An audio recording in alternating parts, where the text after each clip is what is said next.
Hello and welcome to the adventure. Here we start at Gyeongbokgung in Seoul, in the northern part of the city, the capital of Korea. This is not the city that I will be located in, yet it is usually the first stop when arriving in Korea. This tourist location was built in 1395, the largest of five grand palaces built by the Joseon dynasty. Here we are witnessing the royal changing of the guard ceremony, similar to Buckingham Palace in London. The Royal Palace Guards of Gyeongbokgung are a sight to take in, a rare opportunity to catch a glimpse of Korean history that goes back around 5,000 years.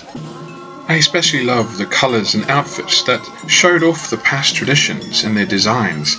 The strange whining trumpets and bizarre-looking musical instruments certainly let me know that I was in a new, unfamiliar culture.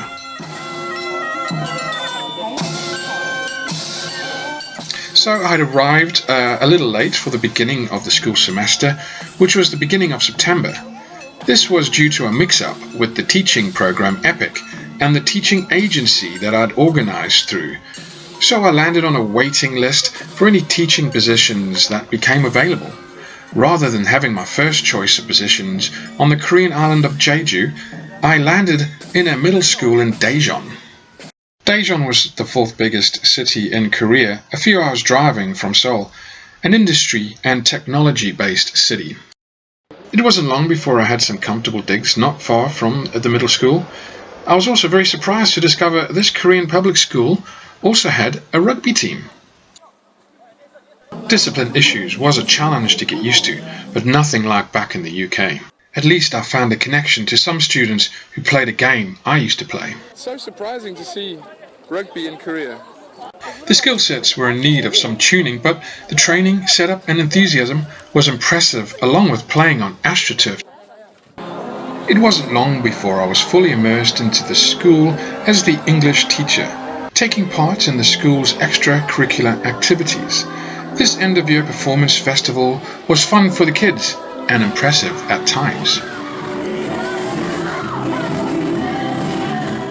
Usually during these kind of school events like this sports day, the opportunity to practice speaking English with the more bolder students was better than the classroom, where certain well-known English phrases can be taught. They do though, don't they, mates? They do though, don't they, mate? They do though, don't they, mates? They do though, don't they, mate? The most impressive for me was the school's Gayagam performances. Watching these always stirred deep emotions within me, and very similar to Native American music.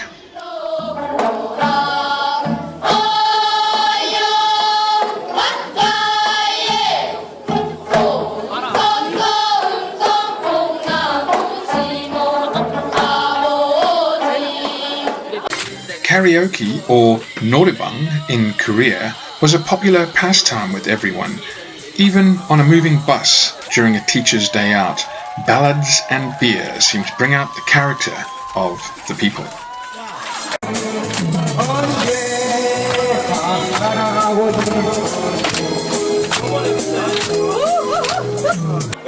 Teacher meetings were also common at the end of each semester, and discussions in restaurants were usually in Korean, but I did try many of the foods and traditions at these meetings, like the bugs or worms called bundegi, a traditional food full of protein. This, however, was the only time I ever tried bundegi. Never again, thank you very much. The nightlife in parts of Korean cities was always very active into the early hours of the morning, and constant delivery services brought all the conveniences to our door. The traditional stories we hear of dogs in soup are true, but very rare. Most folks loved dogs as pets, or more like fluffy toys. It was quite common to see little dogs in the windows as commodities, and so much neon light that it hurt the eyes at times.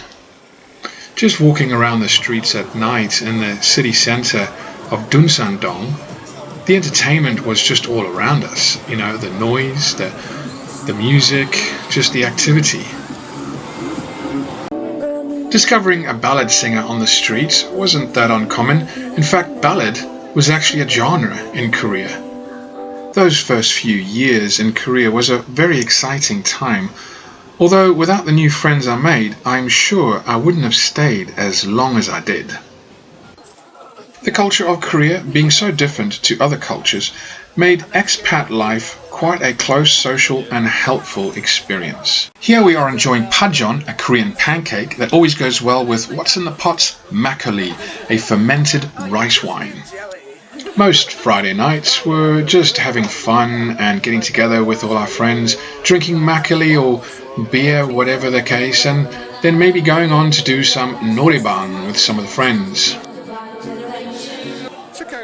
It was Claire who was so supportive in introducing me to the social side of things, as well as Boram, who helped me to get into the new accommodation, and Monique, I will never forget.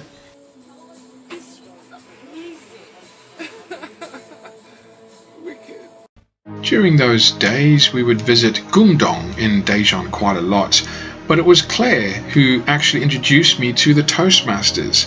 This actually helped me to develop in public speaking for my own teaching classes, as well as generate a good social side of things and network with other people.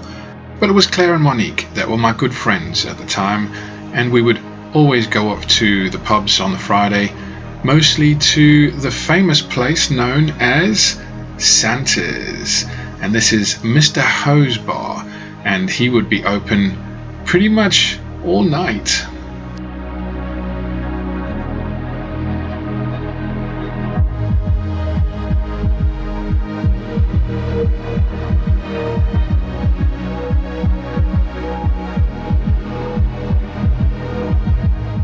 There are so many great memories of this time, all so very cherished.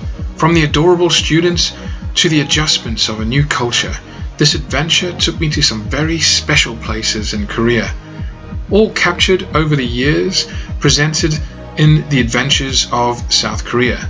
So please don't forget to like and subscribe, and look out for the next videos to come soon.